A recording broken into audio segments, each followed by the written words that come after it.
Greetings and salutations, ladies and gentlemen, and welcome once again to the Storyteller's Corner. I'm your host, Joshua T Calkins-Treworgy, also known as Byron Assidious. The following is a presentation of a fanfiction tale, a Star Wars story entitled It's Called Pyrite. Part 1.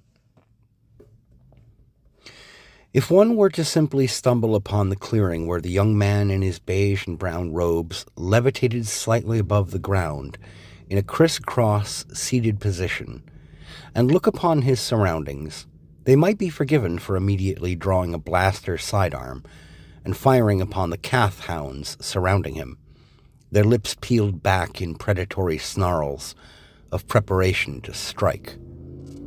Yet the confusion would soon settle in, as the floral aroma flowing through the clearing, stemming from said young man himself, soothed and settled the nerves, assuring the witness, as it was starting to those same said animals, a fearsome foursome of them, that all was well and would yet be well.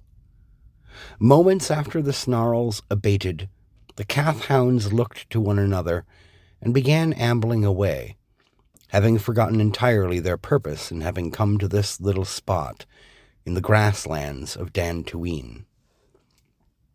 Sensing their departure, Talon Hale gently stretched his legs down toward the ground and brought himself fully up out of his meditative state, glancing west in the direction of the departing animals. The musky stench of the hounds lingered still a little, masked mostly by the aroma he had drawn from a grove of flowers some 200 yards north, nudging the scent with a gentle application of the force. The pollen of those flowers by itself only had a mild sedative effect on the calf hounds, but when amplified through the force, and with a touch of suggestion on the Jedi's part, the result was an effective method for peaceably getting them to leave one alone. There had been a much-needed resurgence in training of Padawans at the compound since the Sith Lords Nihilus, Sion, and Treya had been done away with, and the remaining Jedi Masters had returned to the planet, coming out of their various places of hiding to avoid the slaughter brought upon their order by the masked Lord of Hunger. Among the first to earn the full title of Jedi, Talon nevertheless maintained an orderly regimen of training and meditation, ever at the ready for when the newly formed council might have need to send him off on their behalf. Already they had deployed him several times to contend with remnants of the Sith students, whom that triad of the dark side had trained and sent throughout spaces both Republic and non-Republic, missions that had pushed him to the limits of his abilities. Still, he was honored to take whatever role they would hand him and see it through. Strolling toward the Jedi compound through the shin-high grasslands, Talon returned the wave of a Padawan jogging in his direction from said locale, a young Twi'lek woman who appeared apprehensive to be so far from the safety of the Jedi training grounds. "Master Hale, the council seeks to speak with you in chambers," she announced as soon as she was within near earshot. "They would have waited for you to return on your own time, but were reminded by Master Krim that you have sometimes spent stretches of days out in the wilds in meditation and training." Talon grinned and nodded at the young Padawan in reply, scratching a slightly stubbly right cheek, windburned and sun-kissed from all the time he enjoyed spending outside. "Master Krim is not wrong, Padawan. I thank you for the message. Please inform the council that I am returning now, and will join them as soon as I am back inside the compound." The Padawan nodded, turned on heel, and with an application of the Force, sprinted at superhuman speed back toward the training grounds. Talon observed the way she drew the power around herself, automatically critiquing her technique in his mind as she flew along.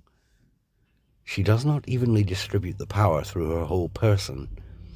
She's going to be completely winded by the time she gets to the council chamber. He snickered a little to himself knowingly, refraining from chiding the young woman for her lack of finesse, since it was his own failing as well, he knew. Such things came with time and experience. The compound itself was not the original that had been in use previously, which place had been now overgrown and half buried since the time that Nihilus, Scion, and Treya had been terrorizing the galaxy.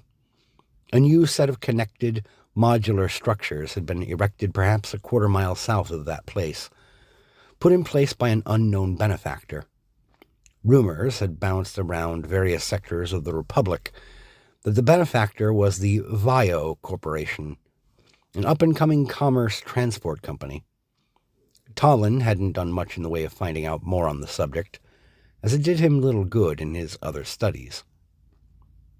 Shortly after entering the main entryway of the primary building, he saw the Padawan, panting as she lurch-walked toward the corridor that would lead to the Padawan's dormitory structure. The Jedi angled himself toward the automatic doorway she had come from, which swished open to take him into the corridor that would connect him to the smaller building that served the Council's housing and their various meeting and education chambers for the advanced Padawan lessons. The scent of industrial-grade cleaning solutions hung heavy within the corridor, and he spotted a pair of simple labor droids going about the business of scrubbing down the metal walls on either side of the passage. "Fine work you boys are doing," he said to the humanoid-shaped droids as he passed. "Thank you, Master Hale," one of them replied without looking away from its work. Talon paused a moment, turning back to the droids, folding his robed arms over his chest. "How did you know it was me?" he asked, having not seen the droid's head unit swivel toward him in the slightest. "Audio recognition?" "No, sir," the droid replied in its plummy voice, using its left hand to apply another quick spritz of polish chemical to the wall and then rubbing it in with circular motions via the brush rag attachment fitted to the end of its right arm. It continued its work automatically, still not turning its large, rounded optics toward the young Jedi. "Not entirely, anyway. However, it is true that in my 17 months of service at this location, you are the only organic life form, other than Chenneran Foal, to issue a sentiment of praise or appreciation toward myself in an assigned duties, sir." Chenneran Foal. Isn't he the droid mechanic and builder that we contract with here? "Indeed he is, sir," said the droid happily. Talon made a low noise in his throat, curiously perturbed by this bit of information, before he turned and continued on his way to meet with the Council. At the end of the corridor, he stepped through another automatic door into a large circular chamber, with 4 other open hallways branching off of it, all part of a singular structure. Various native flora had been potted and brought into this chamber, the roof of which was composed with translucent composite panels to allow natural sunlight into the room, leaving only water needed every day or so to keep the potted plants healthy enough to serve as decor. Several lounge chairs and a couple of sectional couches took up much of the room's central space, and a couple of the senior-most Padawans sat together on one of them, speaking in hushed tones with one another, as Talon silently greeted them with a nod, which they returned in kind. Skirting around the seating area, the Jedi made his way toward the passage which would lead him to the Council's audience chamber, from which he could faintly hear conversation. When he strode into the audience chamber, 6 of the 9 current members of the Jedi Council sat at their usual positions, at the semicircular tables near the far end of the room, and they halted conversation to look at him in unison, a sensation that always left him a little ill at ease. Talon Hale had known for some time that he was what many might refer to as classically handsome, for a Hume, and growing up, this sort of pivot of eyeballs upon his person left him feeling vulnerable. Even with thorough Jedi training, he still found it difficult to shake the effect this sudden concentration of attention had on him. "Ladies and gentlemen of the Jedi Council," he said formally with a measured bow, "a Padawan brought me tidings that you sought to speak with me, and I present myself to you now for that purpose." He rose back to his full height and approached the slightly raised portion of the floor space in the center of the semicircle of the council, his hands clasped together behind his back, walking as straight and balanced as he could. One of the councillors sniffed loudly, her almost feline features loosening into a smile as she regarded him with a slight tilt to her head. "You have been out working on calming the calf-hounds again, haven't you, Talon?" she inquired gently. "I have indeed, Master Juhani," he replied. "They grow more difficult to soothe, however, this time of season, since it is their time of rut, nearly." "Have a care with that, then," she warned, not unkindly. "When you return, that is." "Return?" "Indeed," said another counselor, Jedi Master McCall. From what Talon had gathered in his observations of the council when they were gathered, McCall was the unofficial leader of the council, though none, not even he himself in private conversation, would admit as much a thing out loud.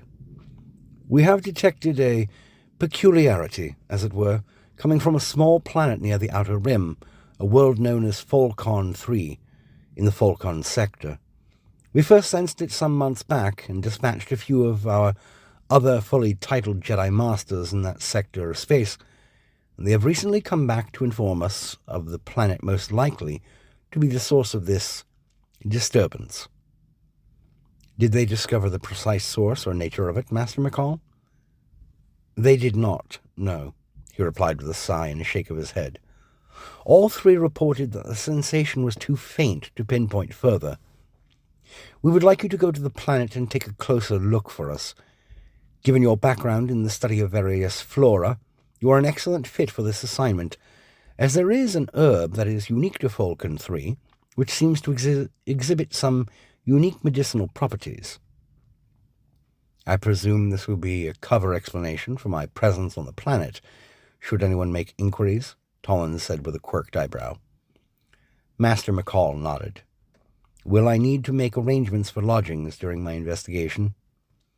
"Indeed you shall," said Master Juhani, ducking down in her seat to pull up a small knapsack that had been by her feet and slide it to the other side of the table from herself. Talon approached and took up the bag, which had a considerable heft to it. "We have provided financially for you to make said arrangements in there, as well as including a collapsible compounding kit, compliments of Centauri Cutolus." Talon felt his cheeks pull up into a natural smile of appreciation.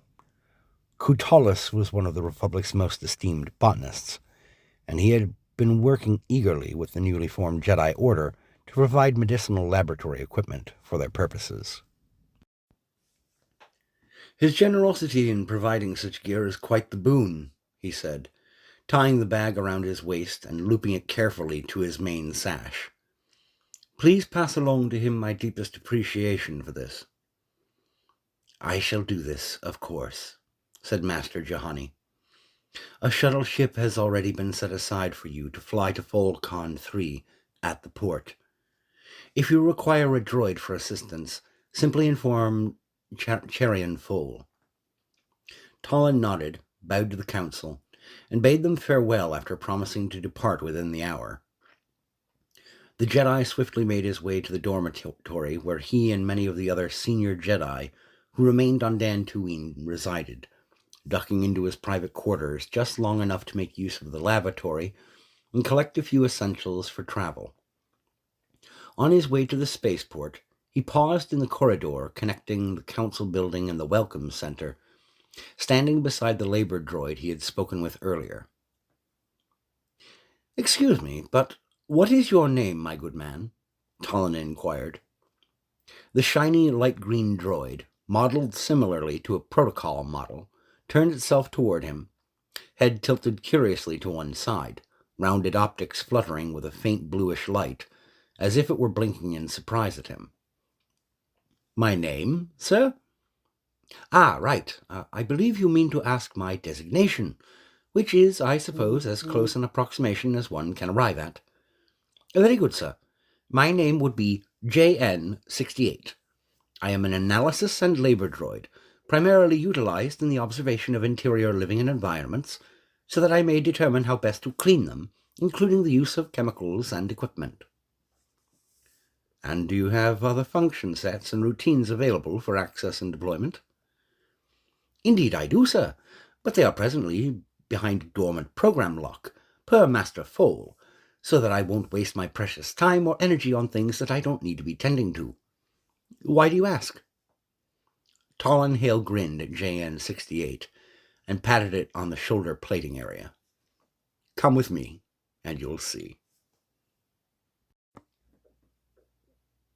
It's called Pyrite, Part 2. We've been given clearance to land and received coordinates, Master Hale, JN-68 said, as it navigated the small ship just beyond the gravitational field of Folcon 3. Shall I take us in? Please do, John, said the Jedi evenly.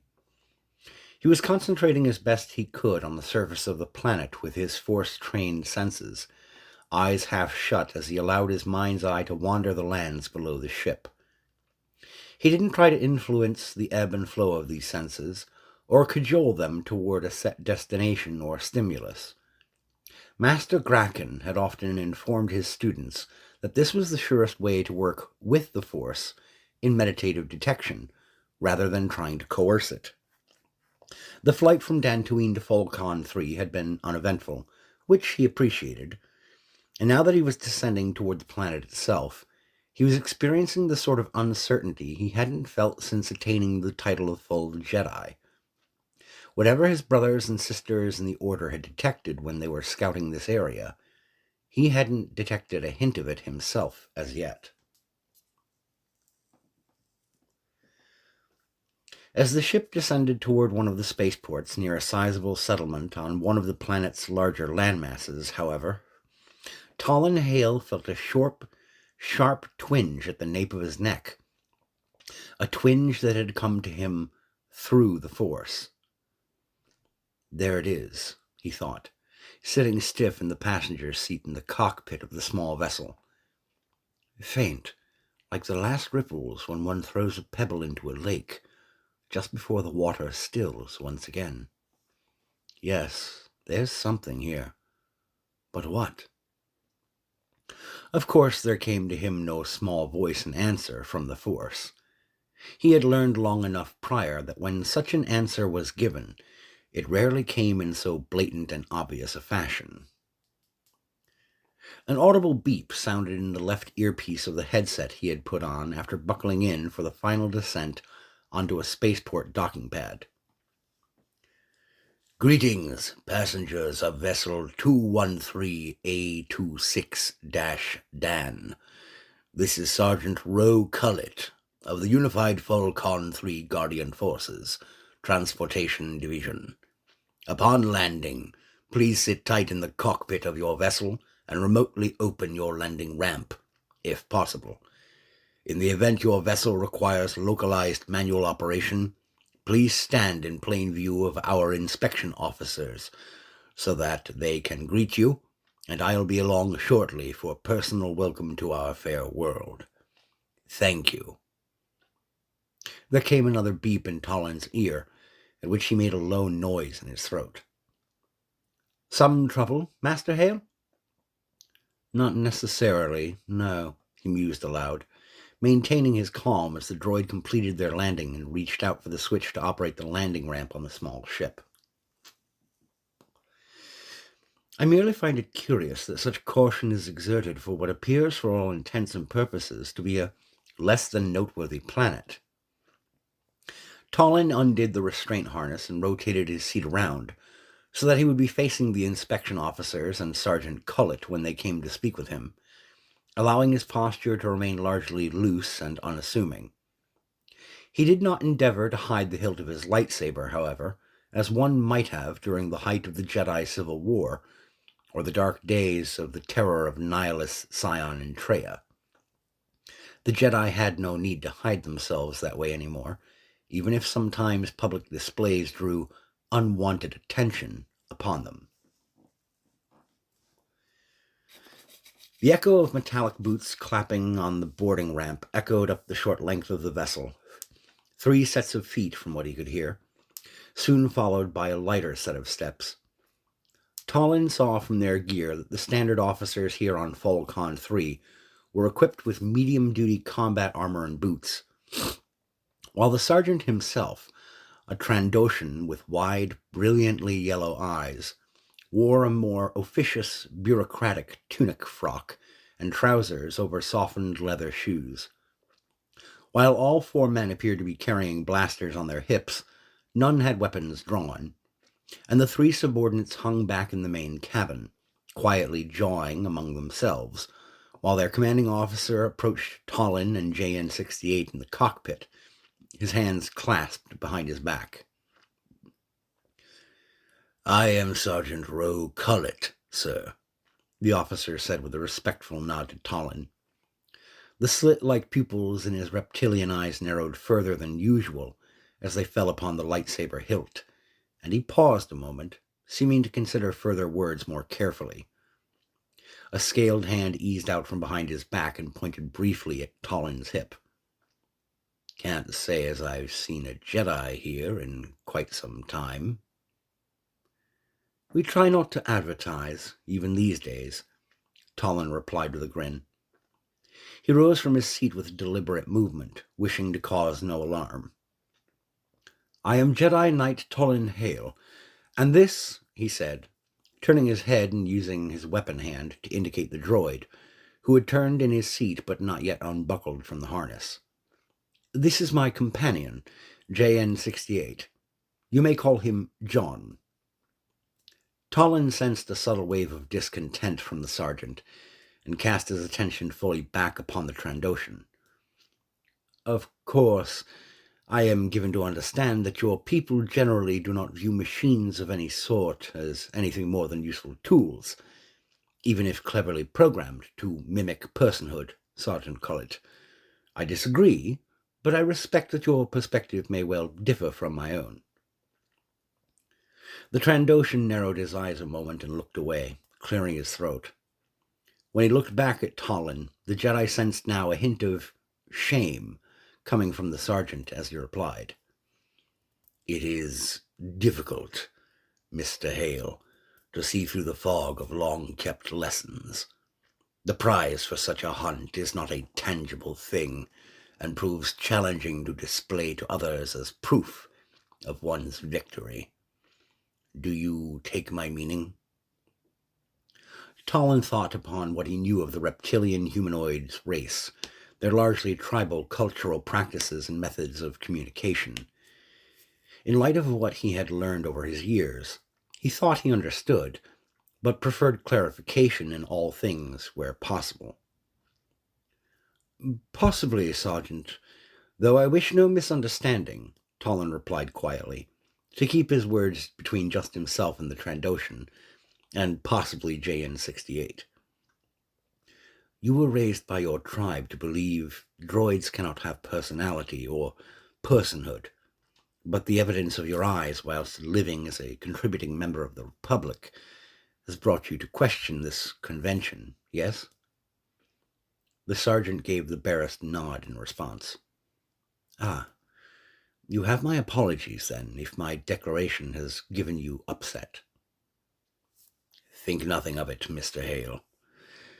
My men have completed their search by now, I would hope, given how small your vessel is. I do have one question myself, though," Roe Cullet said, hooking his thumb over a shoulder toward the circular table station in the lounge area of the ship. "What is that equipment in your lounge?" "Ah, yes, that. It serves to the purpose of my assignment here on behalf of the Council," Tallinn said, indicating with a gesture that he wished to approach said table and equipment, that he might better explain it. Cullet stepped aside to let him lead, JN-68 clanking along dutifully behind them. "This is a collapsible botanical testing kit for use in analysis and combination work. There is a unique herb here on Falcon 3 that we've heard some tell of by merchants traveling to and from Dantooine, one that has potential combinatory effects that would aid us in swiftly reaching deeper levels of meditative trance during the course of our studies and travels. I am here to test the herb's components in combination with other standard elements to see if a suitable admixture can be concocted. Cullet nodded and made a humming noise. Why not simply purchase some of the herb and have it transported? That would be sensible, wouldn't it? I have found in my studies of various flora that some chemicals in nature do not remain concentrated in useful volumes if removed from their native environments, Tollin said, which was true enough. He didn't enjoy deceiving people, so whenever he had the chance to use the truth instead, he did so. It was merely a matter of how much to tell them that often allowed this approach to work in his favor. The Trandoshan sergeant visibly relaxed slightly, nodding as he crooked a finger up under his blunted chin. Well enough. Your vessel doesn't appear to be optimally arranged for habitation whilst on planet, so I assume you'll be arranging for lodging for the duration of your stay? Quite so, Sergeant. Then you'll need to speak with someone in our visitors center. My men and I can escort you and your droid there. We'll meet you at the bottom of your ramp once you've gathered your things. And with that, the sergeant and his men disembarked, allowing Tollin to gather up his few belongings, including the analysis and compounding kit, and head down the ramp with JN-68 in tow. Much of the remainder of the day was spent meeting with several local government officials and arranging for the rental of a small but efficient cottage on the outskirts of the town by the spaceport, the rental of a land-based vehicle, and getting some maps and pointers about the primary settlements on Folcon 3. Though the speeder vehicle he'd been granted the use of was swift, it would still take him a good hour to reach the next nearest settlement, as the planet's surface was sparsely populated overall, with most of it being untamed woodland and grassy, hilly plains. The township settlement he had landed near was known to the locals as Skybound, since it was near the planet's largest spaceport, and the next one out from there was referred to as Timberton, since it was situated on the edge of one of the planet's largest forests. Whilst settling in to the humble little cottage he had arranged to rent, a habitation which had only a central living space, a kitchenette, a bedroom, and a washroom, Tollin Hale felt a small tremor ripple through him, a faint pulse of familiar energy. He dashed outside of the cottage, hoping to sense it once more, but as he stood out on the grassy lawn fronting the cottage along the broad, hard-packed roadway that led eventually to a wider corridor directly northwest toward Timberton, he felt only the passing of the wind through his robes. Yes, it had been small, that pulse, but it had been undeniable in what it was. It was a pulse of dark side energy. It's called Pyrite, Part 3. Tollin set up the reader transmitter, and with JN-68's assistance, customized the visual settings so that only his physical person would show up projected on the other end to the members of the council who took his communique. With a touch of the outbound button, he waited for someone on the other end to respond as he sat in one of the two available padded wooden chairs in the cottage's central chamber. The couch wouldn't do. It took only a couple of minutes for the visage of Masters Juhani and McCall to appear in blue-tinted person before him, on their end of the connection, the council chamber vaguely identifiable around them. Knight Hale, it is good to hear from you, Master Juhani said with a slight nod. We trust you have managed to make arrangements for a brief stay on Folcon 3, then? I have, thank you, Master Juhani. The funds you granted me have proven more than ample to rent lodgings and a land-based vehicle for exploration and reconnaissance of the area. This is fortuitous, as I sense the disturbance that our other knights did from orbit last evening, shortly before retiring for the night to rest. Master McCall came forward, closer to the capture projector on their end of the connection, his features sharpening in detail as he came into the conversation fully. Did you get a sense of how close you are to it, or what the nature of it was? Tollen slowly shook his head, but spoke. Of my range to the source, I know not, but I can say without fear of contradiction that what I felt was of the dark side, Master McCall. I can offer no more details, though. Not yet. Can you describe the sensation of it at all? Tollen Hale thought back on what precisely he had detected as he had stood in the small central chamber, thinking on his mission. The disturbance had felt familiar, yes, and when he gave it a moment's consideration, he thought of just the right way to put it. Master McCall, have you ever gone swimming in a large body of water? A sea or an ocean, perhaps? The Jedi councilman looked up, a small grin tugging at the corner of his mouth, and he nodded. When you're very near the shore, but the wind is strong, it often sends these small waves to come rolling into you, but they aren't capable of knocking you down, since they haven't had enough runway to build up momentum. Yes, they can take you off guard if you aren't looking out at where the small wave comes from, but by the time it passes over you, you've felt it, but there's no more trace of it by the time you go to look, because it's already dissipated. That's quite the poetic way of putting it, Tollen, but I can certainly appreciate it, said Master McCall. It paints it perfectly, I believe, added Master Juhani. But I don't believe I've ever felt the power of the dark side in such a fashion. During my own days as a Padawan, training here on Dantooine, I had wandered too near a grove steeped in the dark side's energies, and it did not carry the subtlety of what you describe, Nighthale. Moreover, I find it troubling that you were not able to sense where this wave had come from or gone to after it had passed over you. Tollen's lips pressed into a firm, straight line, his own irritation at this failure to track down the pulse after he had felt it, stirring in him once more. With a deep breath he released the tension, trusting that when the time was right, the Force would guide his efforts. Given that I am ostensibly here to work on research, I intend to spend some time today retrieving some of the local native flora and genuinely performing some analyses, Tollen said after a moment. There is a local person of interest I'd like to know more about, but I suspect that if I use my own portable terminal to access external databases, my inquiries would be intercepted by local controllers, and some potential awkwardness might well arise. Who is this local? Sergeant Roe Collett, a Trandoshan with the Unified Falcon 3 Guardian Forces, Transportation Division. I don't suspect any ill will from him, but he recognized the hilt of my lightsaber before I could even get out of my seat on the ship when he and his men boarded for an inspection.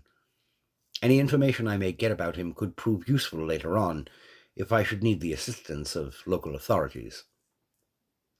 Duly noted, Nighthale, said Master McCall. We'll send any information we can find on a coded packet directly to your JN-68 companion unit. Is that all for now, then? It is, Master McCall.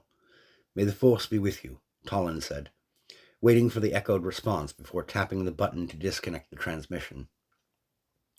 He stretched briefly before putting a few simple travel supplies into a sling bag, then went into each of the few chambers of the little cottage to activate carefully concealed sonic echo recorder devices. When he headed back into the main chamber, he said to JN-68, "Come along, John. I will benefit from your company whilst surveying the area for some specimens to gather for examination." The labor droid tilted its shiny head slightly to one side at him initially. "I'm not sure how that would be, Master Hale." Tollen snickered lightly and grabbed up a small belt with a blaster pistol secured in a holster on it, offering it to the droid. "Ah, I see. Is this why you asked that a basic combat program set be installed before our departure from Dantooine?" The droid took the belt and secured it around its triangular lower midsection unit, the effect coming off slightly ludicrous. Indeed, John. I may be a Jedi, but no one is all-capable, and I know from the files I reviewed en route here that there are some dangerous animals in the wilderness of the planet. Very good, sir. I shall refrain from drawing the weapon while we are still within proximity to the township, JN-68 clarified. Together, Jedi and droid headed out of the cottage and walked to the wheeled vehicle, which had been arranged to be dropped off for Talon's use at the spaceport the prior day.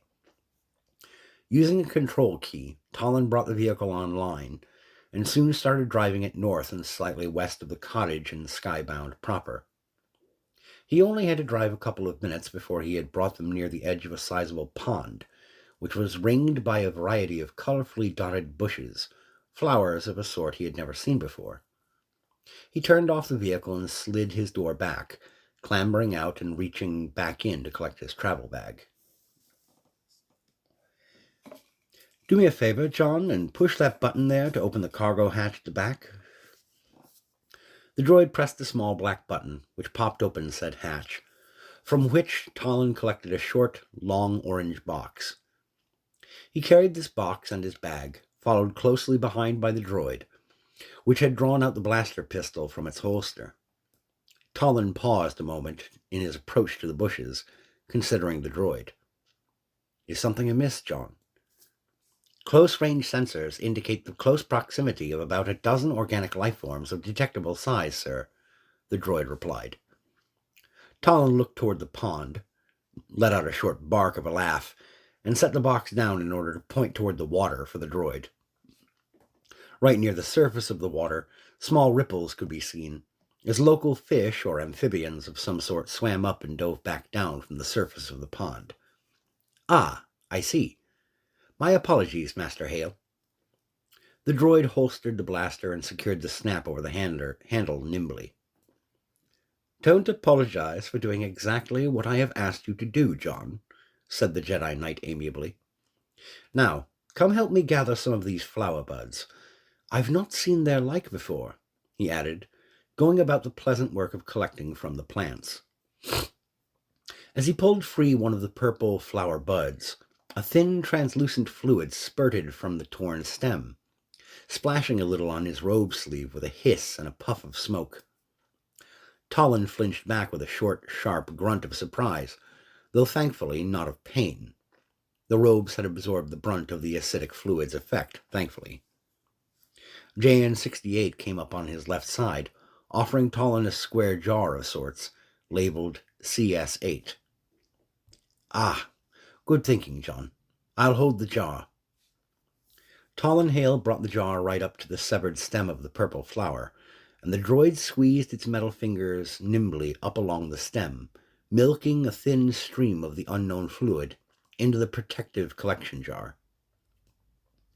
The fluid does not appear to be damaging the container at all, Master Hale, said JN-68, as it screwed a lid on the collection jar. The droid reached out openly and plucked at the Jedi's robe sleeve, a whirring noise issuing from somewhere behind its optics. Moreover, the damage done to the fibers of your robes appears to be moderate at worst, as well as curiously crisp. How do you mean? Typically, sir, when a fluid lands on fabric of any sort, it has a tendency to spread through the fibers. From what my sensors can detect, however, this fluid did not spread at all, instead dissipating the moment it removed the cloth it landed upon. This is surely worth making note of. Talon agreed, finishing the brief self-assigned task of collecting more of the flower buds before returning with JN-68 to the vehicle and heading back toward his rented cottage. As soon as he had the specimen... Oh, lost that there. Oh, sorry about that, folks. These things will happen. Oh, where was I? Sorry.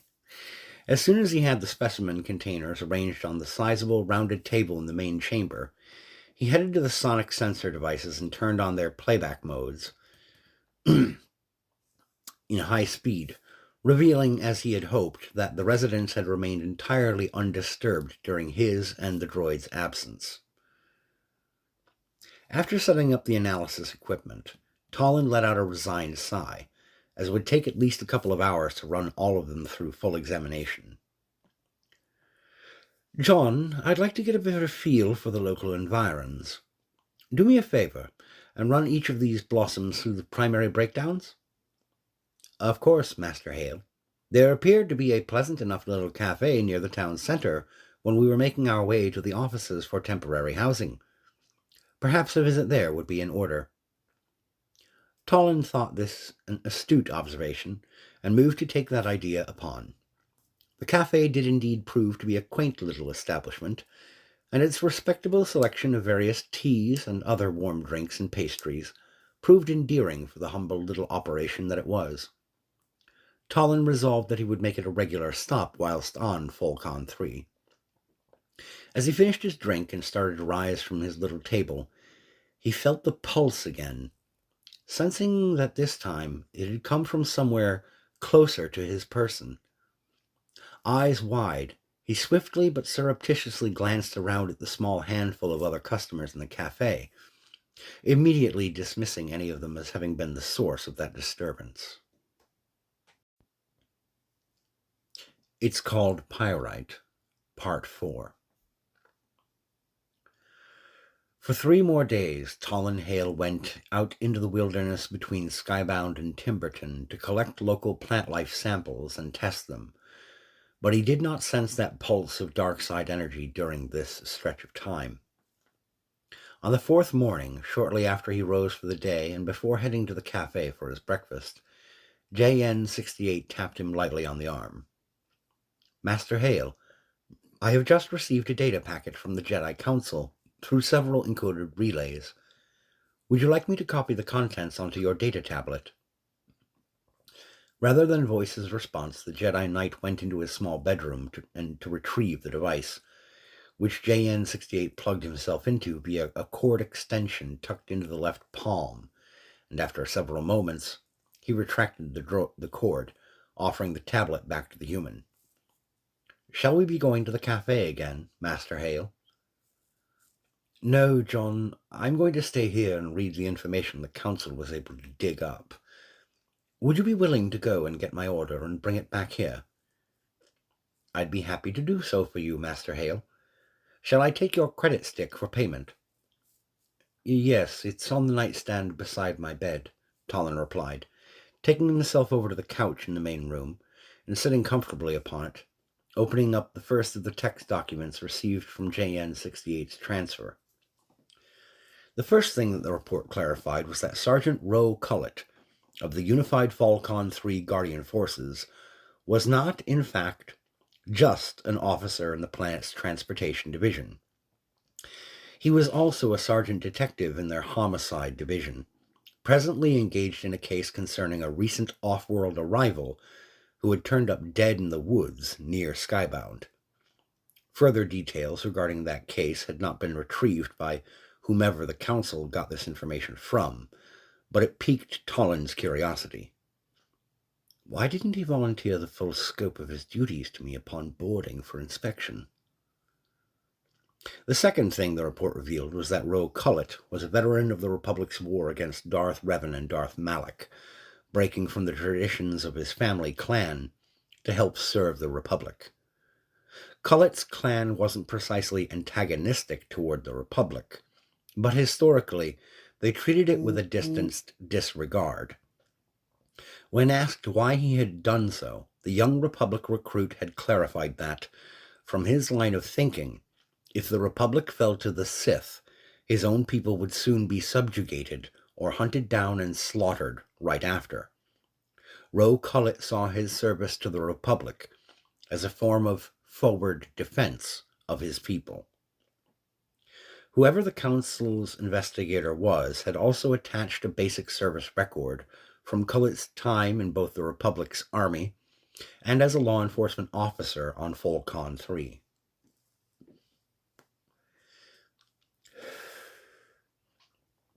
Shortly after the war with Malak's forces, after Revan's disappearance and return to fight on behalf of the Republic, Roe Cullett had taken a voluntary transfer to the Republic's military police forces.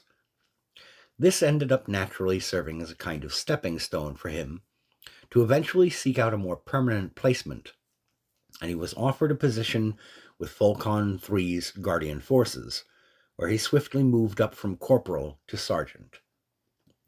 Of the 27 homicide cases he had been assigned to, he had cleared 25 of them, with all of those ending in criminal convictions. From gathered personnel reports and interviews with colleagues, a consensus sentiment is that Sergeant Cullett treats every case he is assigned like a hunt, which is natural given the cultural practices of the Trandoshan peoples, the report concluded. Tallinn set his datapad aside, pondering what he had learned about the Trandoshan from the report. JN-68 returned shortly with his usual tea and pastry, which the Jedi Knight enjoyed slowly, contemplating his next course of action. Finally, he leaned forward and tapped the inset communications console on the den's rounded table, contacting the local operator, a young human woman who appeared in translucent blue light hovering over the table. Thank you for connecting to the Falcon 3 Public Access Communications Network. I'm Bronwen, said the young woman. How can I be of assistance? Yes, I need to be connected to the Central Guardian Forces line. I'm looking to speak with a specific officer, Miss Bronwen. If you have the officer's name, I can try to access and pass you through directly from here. Ah, yes, that's excellent. I'm looking for Sergeant Roe Cullett of the Transportation Division. The woman's hands could be just faintly seen tapping away on some kind of console on her end, though the device didn't show through the projected relay. I'm showing that his primary line is active and open for accepting third-party contacts. Would you like me to put you through? Yes, please do, said Tallinn, easing back into the cushions.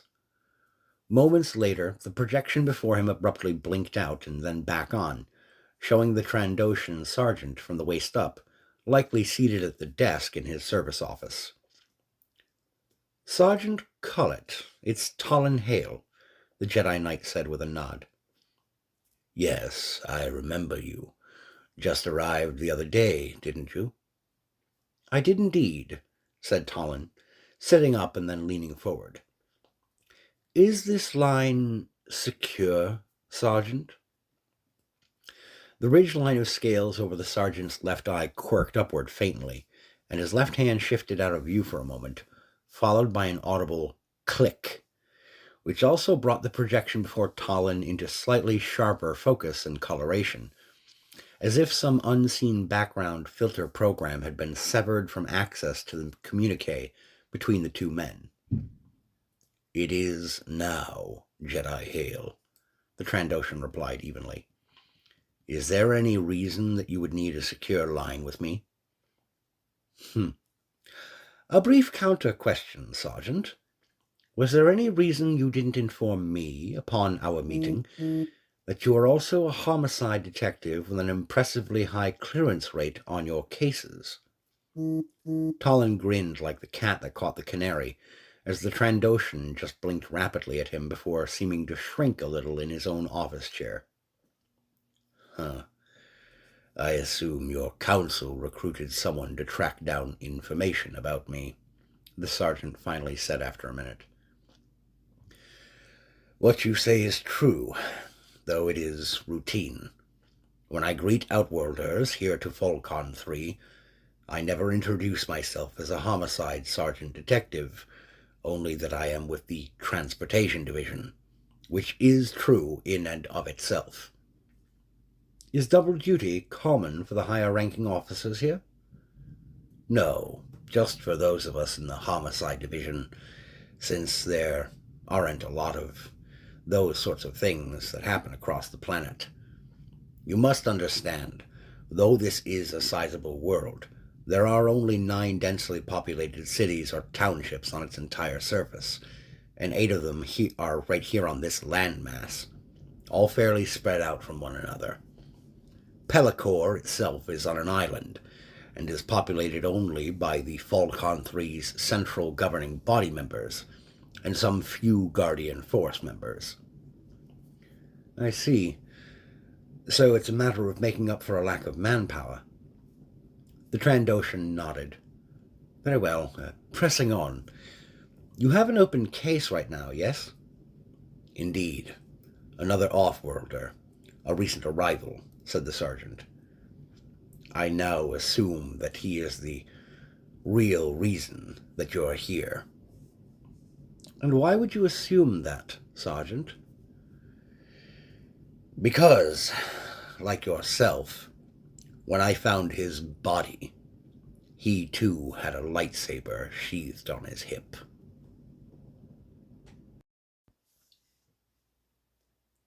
It's called Pyrite, Part 5. After being stunned into an almost full minute of silence, Tollin found himself in one of those rare moments one experiences when they give themselves over and trust fully to the Force. He heard himself asking Sergeant Cullett to bring any files from his current open case, the man with the lightsaber, to his rented cottage. He further asked if the sergeant could arrange to get the Jedi Knight into the morgue where the body was presently stored, so that he could get a better look at him for himself. The Trandoshan had seemed initially reluctant, but ultimately agreed, and told Tollin that he would soon arrive to the cottage on the outskirts of town. When the communication line was disconnected, Tollin Hale came back fully to himself, complete with an awareness of everything he had just arranged. He looked to JN-68 and quirked his head slightly to one side. John, before the sergeant gets here, I want you to do me a favor and head outside and perform as thorough a perimeter scan as you can in the direction of town proper. I want to know if anyone comes close behind him. Sir? If the sergeant's prior victim is indeed one of my brothers from the Order, and he was slain before he could even draw his weapon, then he was likely ambushed. If someone is out there hunting Jedi again, they likely already know that I'm here, and might follow the sergeant out here, use him as cover to catch me off guard. Ah, I see, said JN-68, several clicks and warbles sounding from his head unit. Very sharp of you, Master Hale. I shall head outside now. The labor droid stalked out of the cottage then, leaving Tollin alone inside the small dwelling, during which time he flitted about and activated the concealed surveillance devices inside the cottage. It wasn't long before the Trandoshan officer arrived, the hum of a hover speeder audible from almost 100 yards away. Tollin let his eyes slip partly shut and reached out through the Force, but he sensed nothing out of sorts other than the curious blank spot that he knew to be JN-68. As Sergeant Cullett approached the front door of the cottage, Tollin situated himself upright on the couch.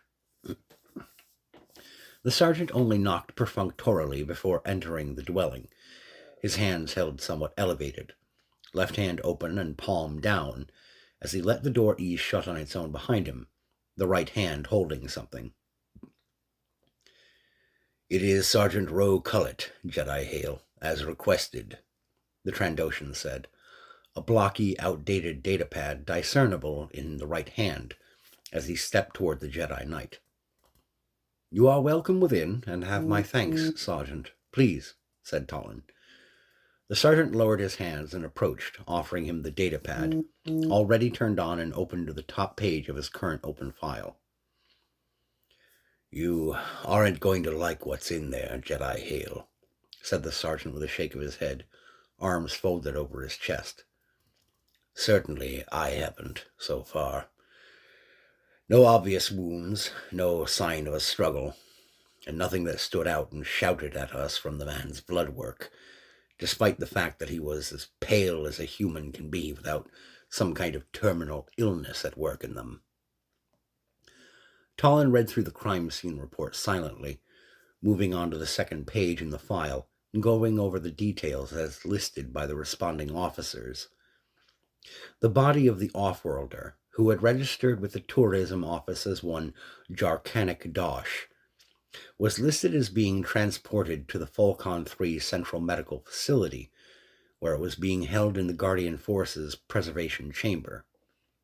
Standard format measurements were listed to describe Dosh as a human of average height and slight frame or build, with notably pale skin and faintly yellowish eyes. This last detail snagged Tollin's attention.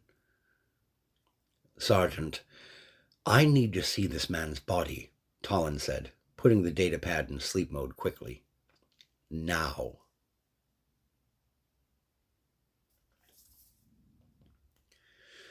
Nearly an hour passed between when Tollin Hale got into his rented vehicle to follow Sergeant Rowe Cullett into Skybound proper, and when the Trandoshan officer narrowed his eyes at the Jedi after he made a small hand gesture at the guard of the preservation chamber and said, "You're going to take a walk for a little bit, and you will ignore our presence if you return before our departure. We don't matter." The guard's eyes took on a slightly glossy sheen as he nodded and walked away, looking for all the world like a man who had just received a stunning blow to the head. "I'm not entirely comfortable with what I suspect I just witnessed here," Sergeant Cullett muttered, as they closed the door of the preservation chamber behind them, standing in the chilly room with only the hum of coolant coils barely perceptible around them. 3 of the walls of the chamber were lined with sliding drawers, occupied by the bodies of the deceased, though from the look of the digital display tags on the drawers, only a few were presently housing bodies. "Still, come along," said the officer, guiding Tollin directly to the drawer marked as housing one Jarkanik Dosh. The Trandoshan grasped the handle, pressed the release button, and smoothly pulled the pneumatic table open to reveal the dead man. Before Cullett had even drawn the man out more than a couple of inches, Tollin had felt part of his suspicions confirmed. The man on the slab was no Jedi, but a Sith disciple of some sort. Based on the man's physique, he had either been a Jedi Dark Sentinel or a Sith assassin, one of the specialized killers favored for quieter, deadlier work against the Republic and the Jedi. The dark side of the Force still lingered around the corpse, but unlike the wave that he had felt a couple of times since his arrival on Falcon 3, this sense of the dark side was an echo of an echo, a lingering pall that clung to the dead man like the paleness of his flesh. This by itself, along with the yellowish tint to his eyes when Tollin used his fingers to carefully pry one open for examination, was a classic telltale sign of one who has spent too much time delving into the arts of manipulating the Force as a tool of domination and oppression, rather than working in tandem or partnership with it, allowing the Force to take the lead. As he stood up straighter after letting the eye fall shut once more, Cullett came back from a standing file cabinet of sorts, from which he had withdrawn a small metal box. "Everything the man had on his person when he was discovered is in here," he said, walking over to a desk in the chamber's corner, with Tollin joining him. The Trandoshan set the box down and lifted the hinged lid open, revealing a loosely rolled-up robe, thin black trousers, a pair of cloth belts with several carrier pouches on each, and the aforementioned lightsaber. Beside this was also a small pocket datapad of a model type that Tollin had never seen before. Tollin squinted at the carry pouches, unlatched one of them from its belt, and opened it up, peering within, spotting nothing. The carry pouch, unlike the datapad, was something that he knew quite well, and with a press of his thumb and a twist as he pressed down on the interior, he heard a soft click and pulled up the false bottom of the container. "Huh. Clever," the sergeant said as he observed. Tollin squinted at the small capsule within, uncertain of what to make of it. Any idea what this is, Sergeant?" He tilted it slightly toward the Trandoshan. who immediately nodded. It's a stimulant, referred to throughout the Falcon system as high def. It's said to sharpen the perception senses and seemingly slows the world down for the user. It's highly illegal, but difficult to track since the components to make it are all fairly common chemicals with their own legitimate uses. That doesn't necessarily make it easy to produce, I would wager, Tollin said, opening the second pouch and revealing another hidden compartment, this one crammed full of the little green dot-like pills. The sergeant let out a low, appreciative whistle. High street value? Rather high, yes. That's at least 2 full shipments worth among the gangs in the system, making and dealing the stuff, said the sergeant, reaching into his own pouches and pulling out a baggie labeled evidence, holding it open for Tollin to empty the drugs into.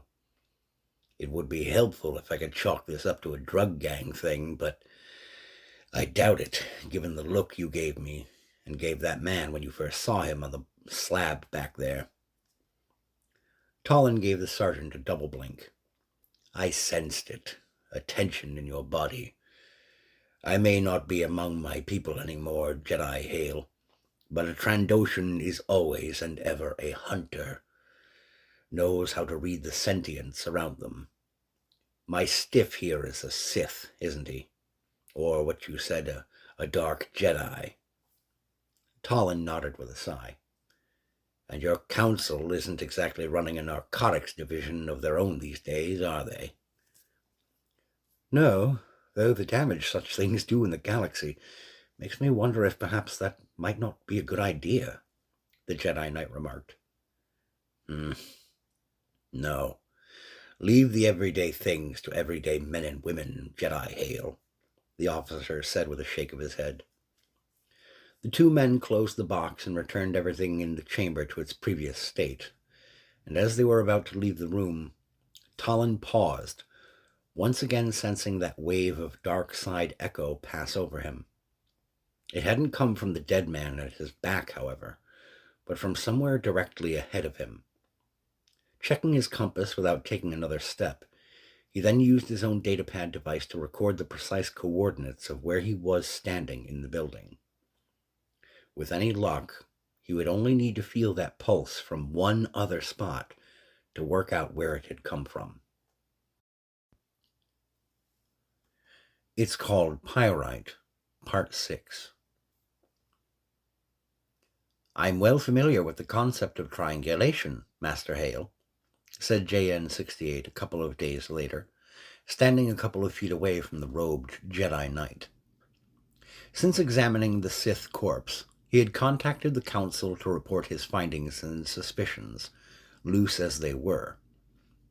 It was Tollin's belief that a small group of Sith acolytes of Sion, Nihilus, and Treya, survivors of that campaign, had made their way to the small Falcon system and had gotten involved in the narcotics trade as a means of scraping together a new life in the aftermath of their master's defeats. It's likely that they are a quietly imposing yet largely unidentified threat among the other underworld elements and gangs in this sector of Republic space, since they can rely on their superior skills and connections to the Force to achieve what no common scoundrels or smugglers could, he had said confidently to Masters McCall and Johanni. They had agreed that his theory held merit, and insisted that he remain on Falcon 3 long enough to determine if the source of the dark side pulse that he had been feeling was the presence of the dead Sith's kinsman on or near the planet. If it is an internal power struggle within such a group, you would be best returning here to Dantooine and letting local authorities straighten things out with the full cooperation of our resources, Master McCall said. And if you see no sign of anything more concrete, if it was merely happenstance that a lone former Sith acolyte was mixing with common local thugs, we would ask that you return in any event in no longer than a standard galactic month's time. That had been the conversation the moment that Tollan had returned to his rented cottage. Now, 2 days later, he was setting himself up at a small patio table on the exterior dining area of a local eatery on the south end of Skybound. Each of the previous 2 days he had felt the pulse once more, at roughly the same time of day, while he had been studying some more local plant material.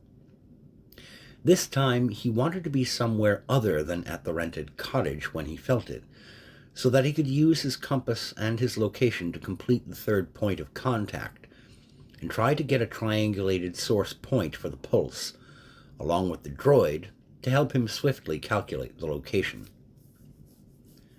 I simply wish to understand what it is you intend to do once we've worked out the likely point of this pulse's origin, sir. That will largely depend upon what the source is, Tollan replied, thanking the waiter for his plate with a nod. There are several possibilities.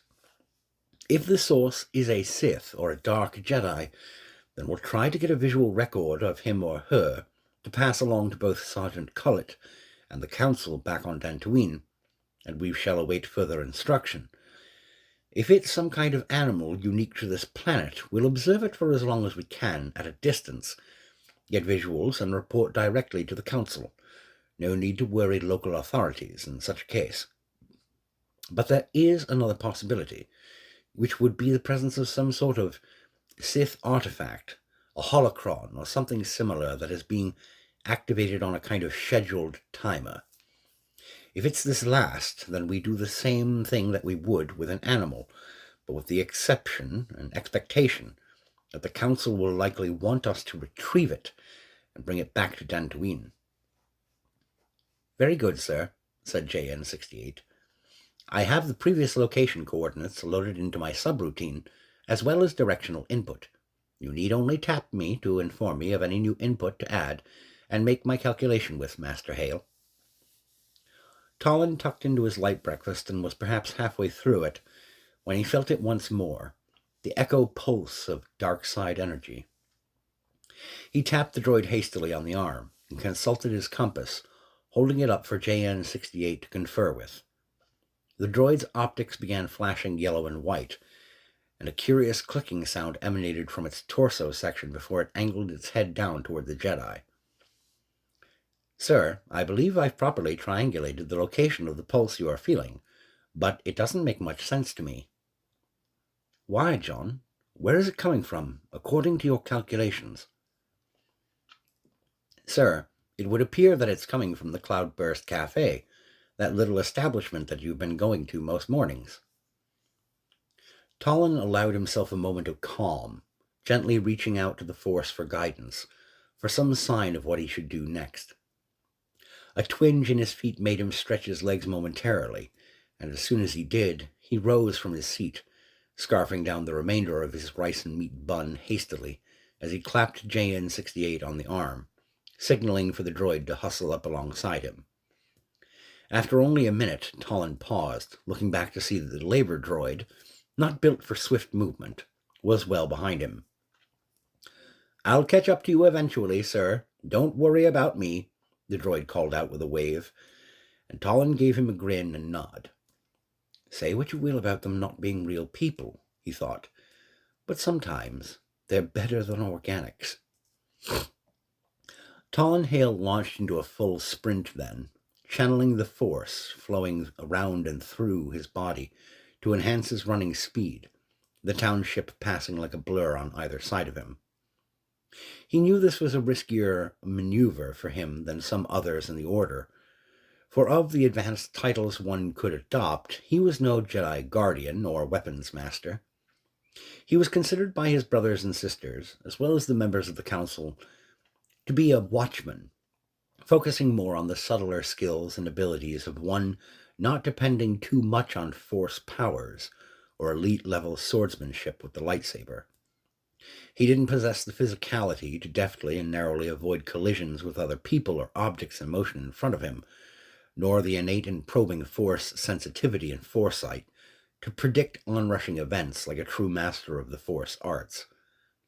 Thankfully for him, however, Skybound streets were seldom bustling or busy before midday, and his path remained almost entirely clear until he was within eyesight of the cafe. Slowing down, Tallon kept his eyes glued to the cafe's lone entrance as he approached.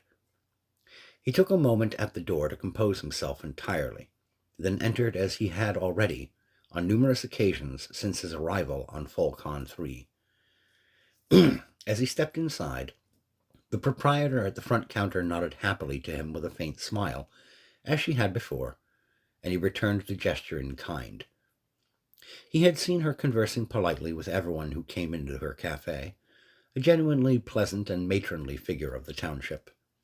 There were only a few other customers, all of whom he had seen in the establishment before as well.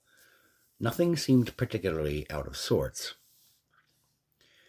When the cafe owner came around to ask him what he wished for, Tallon ordered his usual drink, but no pastry on this day. "Not feeling particularly hungry yet this morning. No offense, Martha," he offered amiably. "None taken, dear," she replied, bringing him his curious local tea.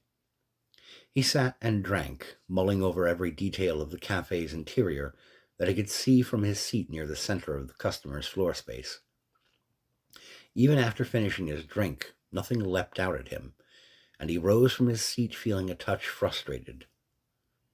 Something quiet is at play here, he thought as he joined JN-68 outside, the droid having appeared to have just been waiting for him to exit the cafe. Something quiet that might well prove deadly.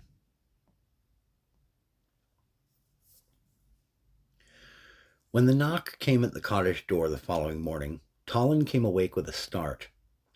He had only received one guest since his arrival on the planet, and he had invited that sergeant to come speak with him on that occasion. Now, as he rubbed the sleep from his eyes, he lifted a slat on the window of his sleeping chamber. Morning had barely dawned, if he didn't misjudge the state of light outside. He clambered up out of the bed, drew on his traditional robe over his simple tunic trousers and shirt, and cinched his belt in place, the lightsaber banging loosely on his right hip. When the knock came again, he moved a little more urgently, waving JN-68 back down as the droid started to rise from his usual spot on the sofa while in sleep mode. When he pulled the door open, Tallon was confused to find Martha standing before him, the owner and proprietor of the Cloudburst Cafe. She wore a billowy overcoat over her usual simple blouse and pants, a pair of worn but comfortable-looking hiking boots on her feet, and she had a carry-out cup in her hands as she smiled up at him. "Good morning, Mr. Hale," she said brightly, offering the cup up to him. Yes, good morning, Martha," he replied somewhat awkwardly, accepting the offered cup and taking half a step back. "Would you care to come inside?" "That would be appreciated, yes," she said, pulling down the hood of her overcoat to reveal the chestnut hair that she usually kept tied back in a ponytail at the back of her head. Tallon guided her over to the sofa, seating himself diagonally to her as she settled in beside JN-68, whose optics flashed like a man's eyes might blink at her. "I feel compelled to ask," Tallon began, taking a sip of his drink and setting it before him on the coffee table. "What brings you here at such an early hour?" "Well, to be honest, this," she said, reaching into her overcoat and rummaging in an inner pocket. When she withdrew her hand, she leaned forward and placed a shiny black object on the table between them, of the sort Tallon had seen a few times before, back on Dantooine. "That's," he began, pulse hammering abruptly in his forehead. "Yes, a Sith holocron," Martha said gently, nodding, not taking her eyes off of him. Tallon's eyes shifted quickly to the protective carry-out cup, steam still leaching up out of the little slot he had pressed open on the lid, and the unassuming-looking, middle-aged woman let out a faint little chuckle. "Oh, Mr. Hale, please, you needn't worry. I didn't poison your tea." Talon's eyes shifted back to her. I'll note the emphasis on the word your there, Martha, he said evenly. Well, yes, that's the main reason I'm here, you see. I'm the reason the sergeant has a dead Sith on his hands. She let out a sigh, shaking her head as a visible sadness overtook her features. My brother served with the Republic, back during the war against Revan and Malak. After one of his deployments, he brought that back with him, a souvenir from a successful raid on one of their hideouts here in the system, over on Volcon 1, she said, a faint smile creasing her lips and left cheek. The very next assignment he went out on was his last. Sith forces cut down his entire platoon, left no survivors. This is all I have left of him. Talon sat back slightly, nodding. After a minute, he came forward a little. I don't understand, he began, and she then leaned forward and pressed her thumb to one of the little pyramid object's sides, which caused the top to spin up and extend, flashing out a pulse of scarlet light and the echo of dark side energy that Talon had been sensing since his arrival. The holocron clapped shut after she thumbed it again, ceasing the sensation of energy. I knew there would still be Sith out there, lurking and hiding out in the dark corners of the galaxy. Even this system, Martha said quietly. And no offense, Master Jedi, but their kind and your own, you never really factor common, everyday people into your little ongoing wars with one another. You assume people who aren't touched by the Force are incapable of taking any kind of meaningful stand against you. And for the most part, you're right. She looked from the holocron to him and grinned once more. But that hubris has caused more than a few to be caught off guard over the years, hasn't it? Talon nodded slightly, his hand hesitantly reaching for his tea. As I said, I didn't poison your tea, Master Jedi. The day that Ro came into my cafe and told me that a Jedi had arrived, and I asked him if he was sure you weren't a dark Jedi or a Sith, but the genuine article, I knew that I wouldn't bring you to harm. Well, I'm grateful for that, I suppose, he replied, then took a sip of his tea. But what you've done, Martha, this is a black deed for certain, possibly inspired by your proximity to that very thing, he said, pointing a finger at the holocron. Why did you activate it again? Because, Master Jedi, I thought that if it had worked once, since your kind always seem drawn to things like this, surely it might work again, yeah?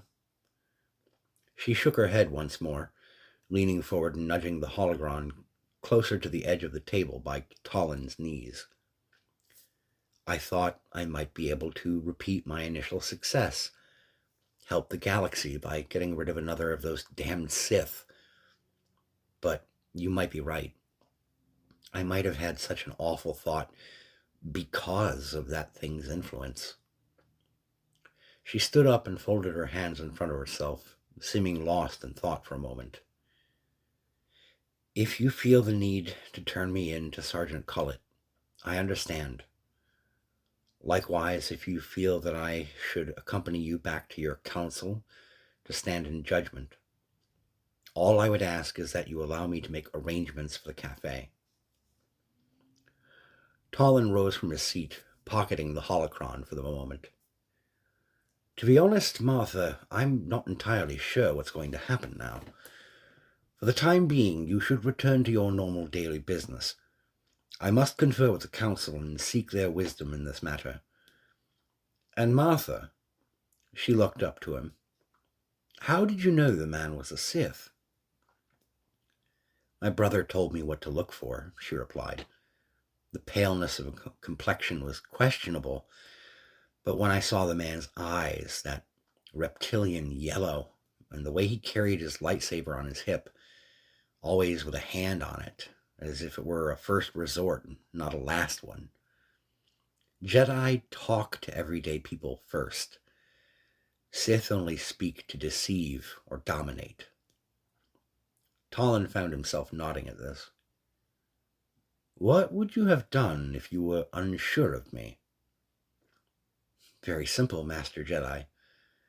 I would have poisoned you the same as I did the Sith, she replied evenly. Martha put the hood up on her overcoat and left the cottage then, and after a few minutes of contemplation, Tallinn finished his tea and cleared his throat, looking to his droid companion. John, I'm curious to hear your thoughts on this one, on what we've learned here, the Jedi Knight said evenly.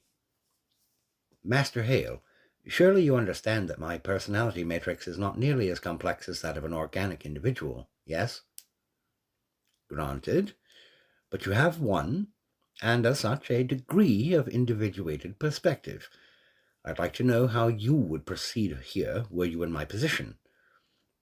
To clarify, I already know what I'm going to do, he said, pulling the holocron out of his robe pocket and turning it this way and that, carefully avoiding the small contact point which opened it. Ah, I see, sir. Well, given that no other Sith agent has arrived on planet apparently to come searching for the holocron, I would hazard a guess that there either aren't more nearby to present a local threat. When the second Force-sensitive person to come looking was a Jedi, Miss Martha proved benevolent. I suspect the death of her brother at the hands of the Sith during the Revan Malak War fueled a vendetta, which she feels has been satisfied. She is no longer a threat, sir. My thoughts almost precisely. Now, John, he added, rising from the couch and heading to the bedroom, returning a minute later with some basic droid maintenance tools. I'm afraid I have to give you a memory wipe. I understand entirely, sir. The Council might very well disagree with our assessment, after all, said the droid. I shall go into standby mode for now. When the process was complete about half an hour later, Tallinn brought JN-68 back online and asked him to set up the secure communique with the Council once more, informing the droid that the owner of the cafe, feeling uneasy about the curious device she'd discovered left behind by a new customer recently, had asked him if it was something his order could do something about. Like many curious folk, she tampered with it, but had no idea what she was dealing with, only that she eventually wanted to be rid of it, Tallinn informed the Council and JN-68 during his communication with them to report in. What our people were picking up on before, and what I was, since my arrival, and perceived dark side threat, was pyrite, not the genuine article. Master McCall raised an eyebrow at him through the connection. It's also known as fool's gold, Master McCall. It looks like the real thing, but very much isn't. I suspect the Sith that was found dead here mislaid this holocron. The Council thanked Tallinn Hale for his dedicated work, recommending that he return to Dantooine in short order to get the Sith artifact secured among their archivists and out of harm's way. Tallinn regretted that Sergeant Roe Cullet would never likely discover the truth of his dead Sith, but when he considered that the Trandoshan had other concerns to tend to, such as an apparent drug trade problem in the system, he thought about what the sergeant had said to him. Leave everyday things to everyday men and women. This was It's Called Pyrite, a Star Wars fan fiction tale. Ladies and gentlemen, I'd like to thank you for tuning in to this presentation. I'd like to thank you for listening. I ask that you take care of yourselves, and as always, keep reading.